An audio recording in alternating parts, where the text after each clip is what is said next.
Hi, everyone. Thanks so much for hopping back onto this link. Question, Mike, have you ever had to reschedule a flight this past year? I think the fact that I was supposed to be there in person, Marianne, and obviously with lockdown three and everything else, wasn't able to be there.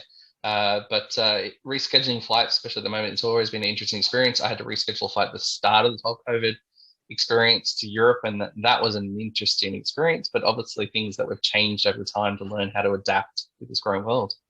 But yeah, I think different people do it better. Yeah, I thought so.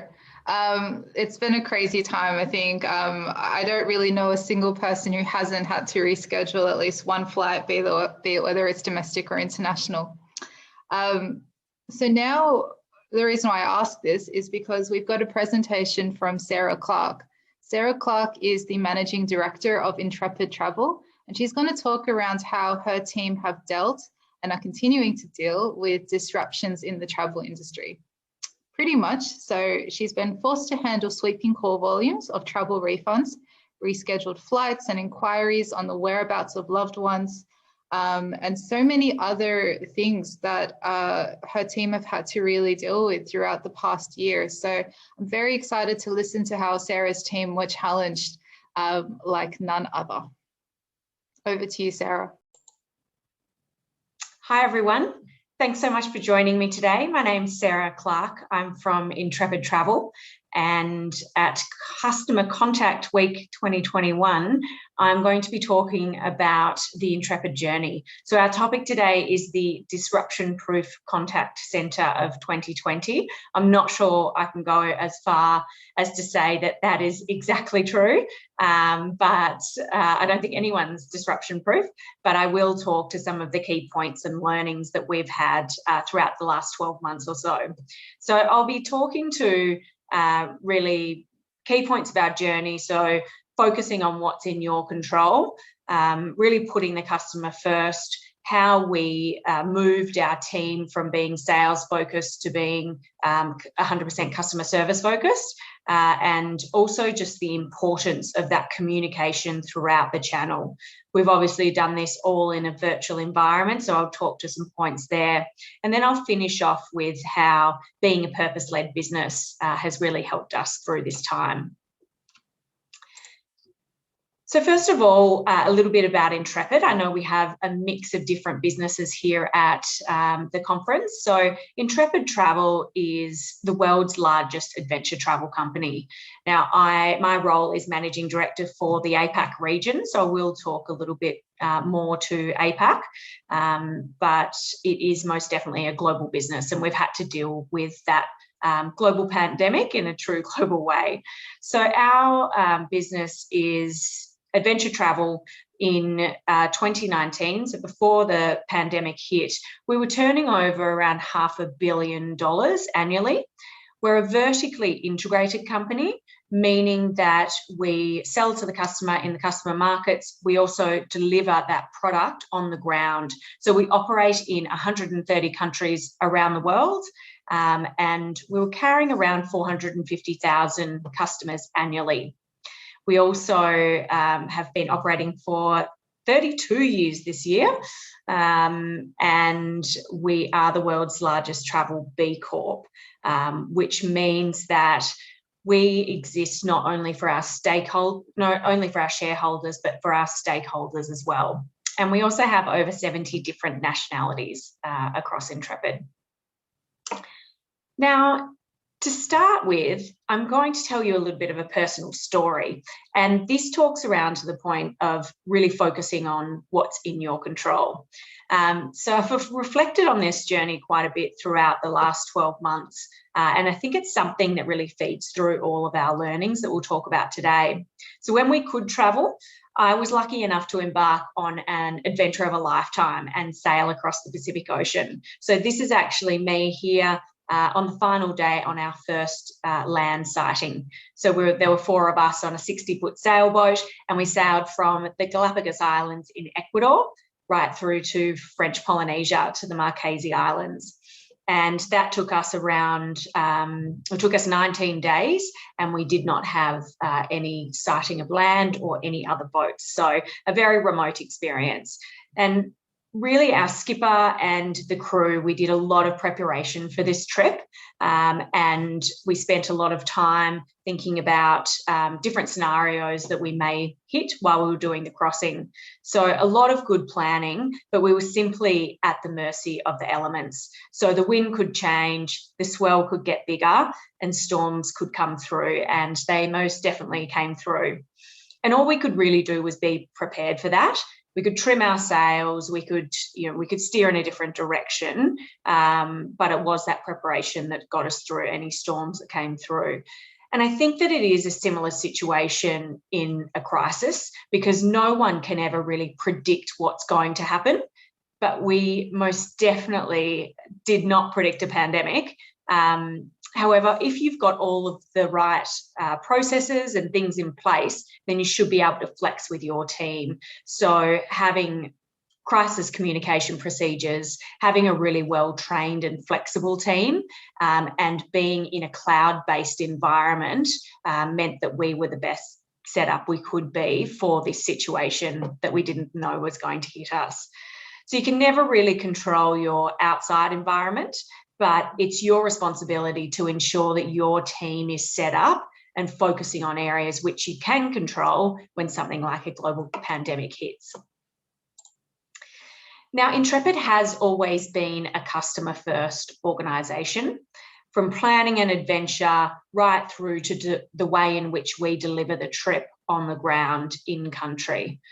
And the Intrepid journey over the last year has been extremely challenging for us and for everyone in travel. But what we have tried to ensure that we did every step of the way was put our customer first. So to give a little bit of perspective for you, as we ourselves were moving into the lockdown period and suspending our global trips, we also had around 3,000 customers around the world that needed to get home.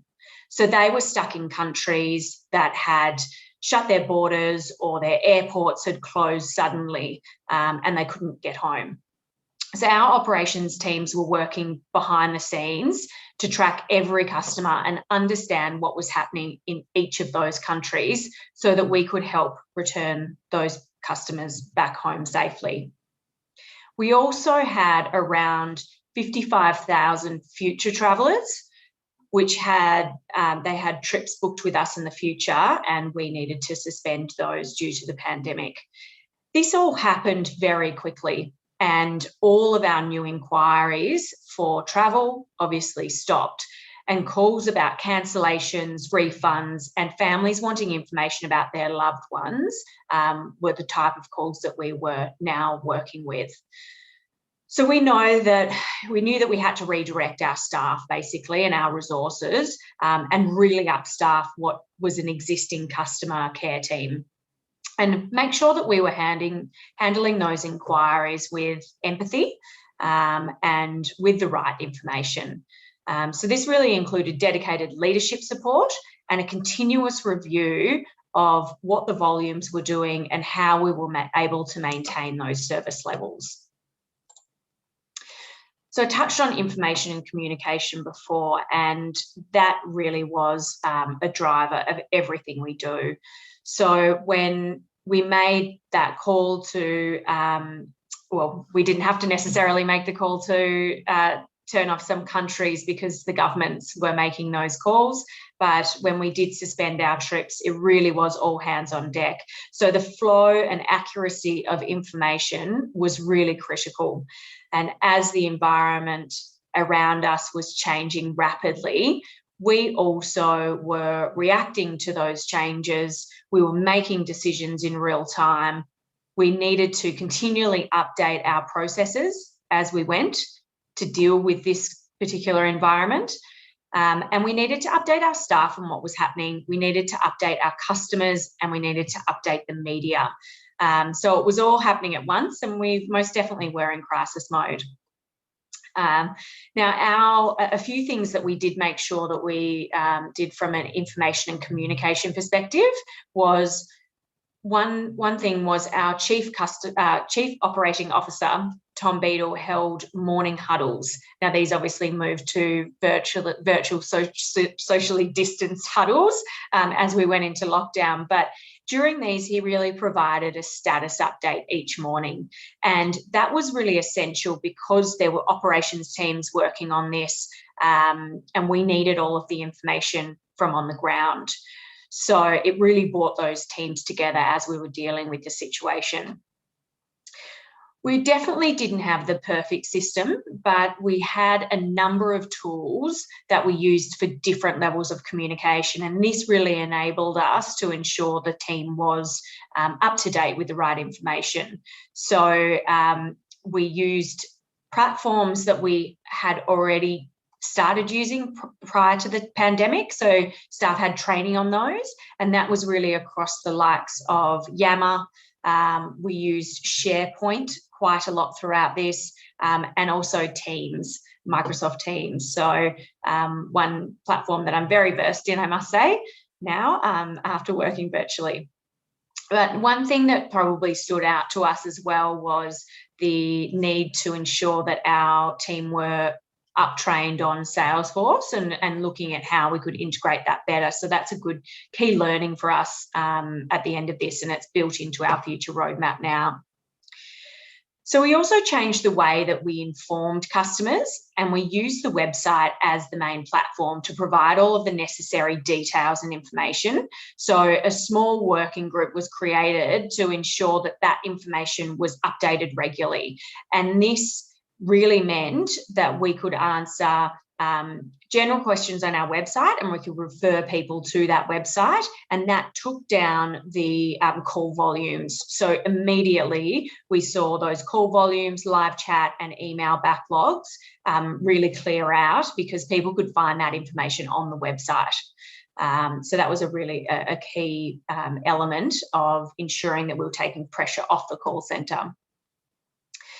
And it really was a team effort from the wider engaged business. So it wasn't just the sales team who chipped in to help when we were going through this, but people from all departments, from marketing through to tech services, who really did anything that they could do to help with those customer inquiries coming through and updating our website. So it was hands on deck, all hands on deck for sure.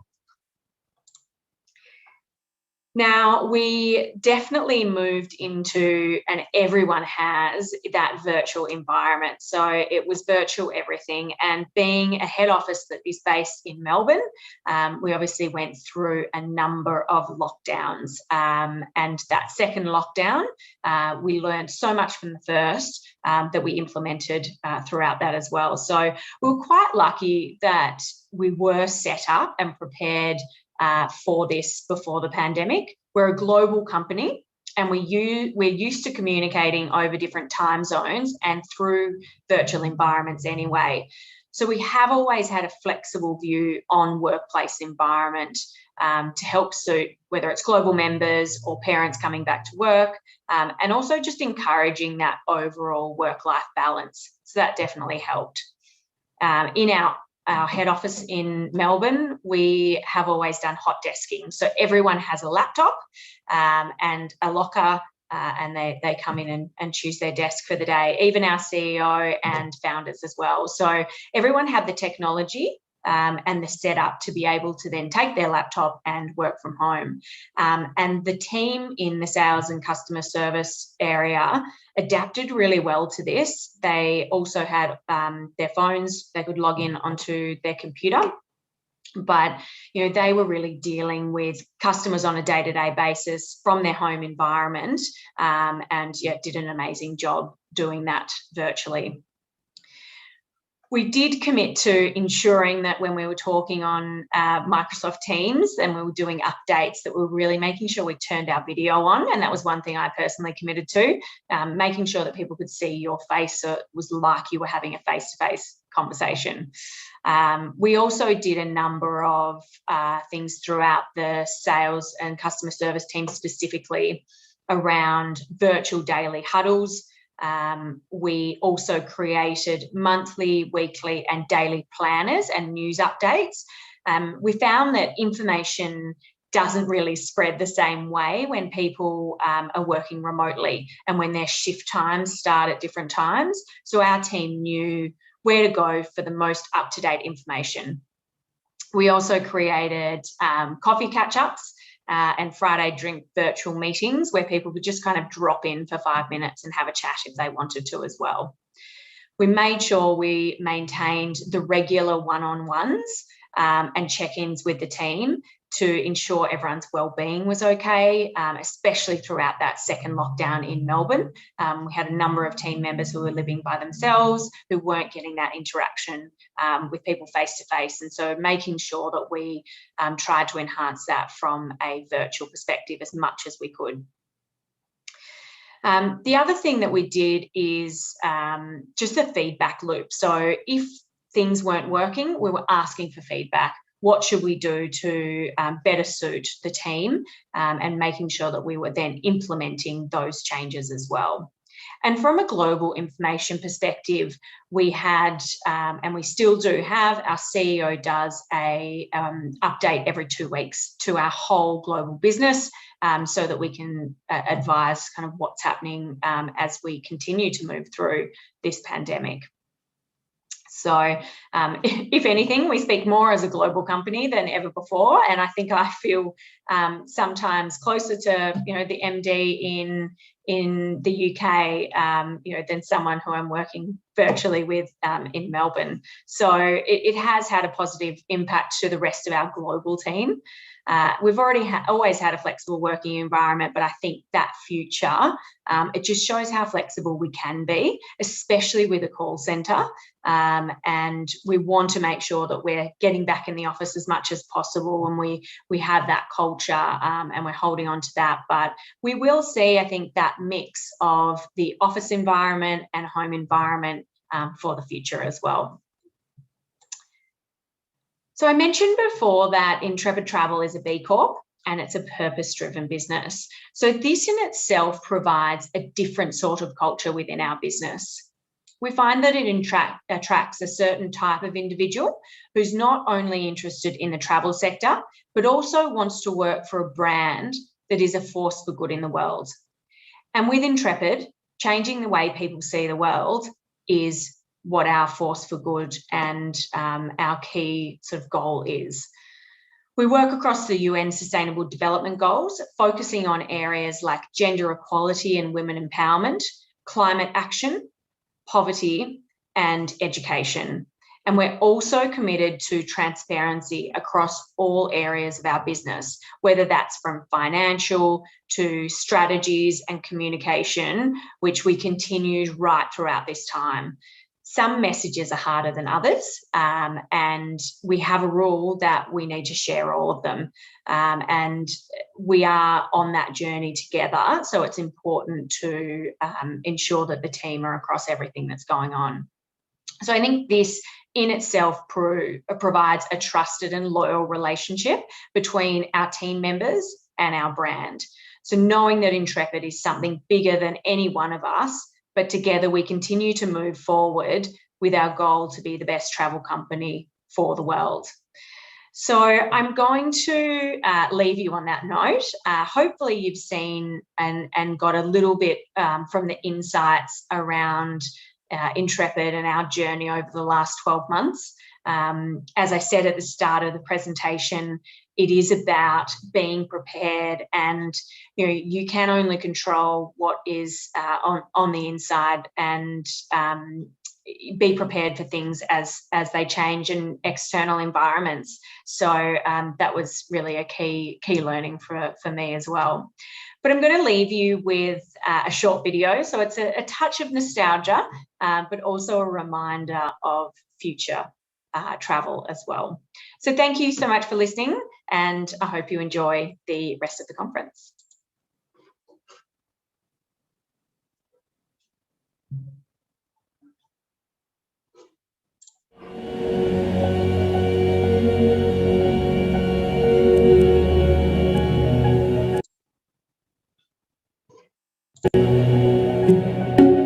For me, travel is a chance to open up my world and introduce new perspectives on life.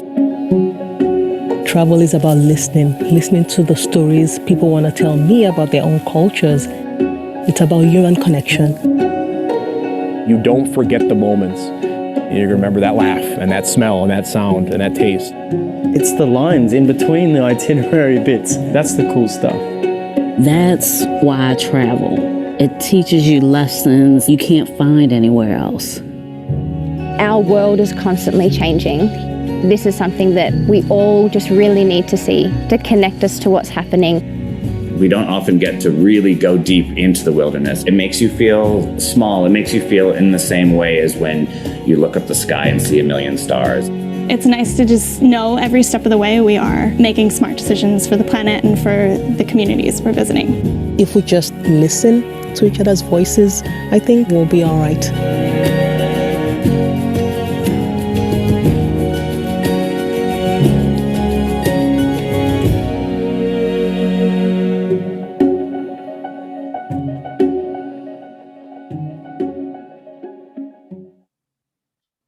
Thanks, Sarah. That was, great to listen to the journey you guys have been going through, and obviously quite a lot of challenges in the travel industry over the past year. So now getting into the time for one of my favorite segments, actually the voice of you guys. So this is when all of you get to take the stage and spotlight and talk through some of your own accomplishments. So I'm really sure, all of us have got our own stories to tell that we've been through, everything from, crazy new work from home situations and stand-up solutions through to other different stories, changes in operating models, you can imagine it. I want to give everyone the opportunity to actually showcase the incredible work you're doing, because that's actually what this conference is all about. This conference is for us to actually get together, share these ideas and insights, and learn and grow from each other. So here, I want everyone to kind of jump on the discussion forum, take the time to post about what you're doing, take some of those kind of connections from each other and learn. And I want to pose a kind of question to help get started with this. So, the core question for all of us is, how have you been adapting your core contact center strategy to drive that better customer experience? So with that question in mind, everyone start writing down your journey, the pivots you had to make, and go from there. How's that sound to everyone? I hope you will enjoy this. Mike, maybe we also we start with you. What's the one thing that you've been doing to pivot and adapt this year? I think it's fair to say, like everyone, we really had no work from home solution in the lead up to this, and NBN very quickly got classified as an essential service for work from home. So quickly learning how to not only provide support from home, how to provide a field workforce that was PPE and COVID equipped out there to do it, and then digital solutions, including everything from bandwidth changes, pausing how we did plan changes and everything, were a huge amount of activities we did overnight. It was a huge group of leaders from across the whole company who got together every day to talk through it. And I must admit, our customer satisfaction ratings have never been higher for NBN through a time when everyone is actually desperate to use it to continue their day. So kudos to everyone in the team for all the things they pivoted and changed. Absolutely. No, that sounds awesome. Well, over to you, lovely people in the discussion forum. Let us know what you've also been doing, and feel free to, discuss it amongst yourselves as well. And we'll see you soon.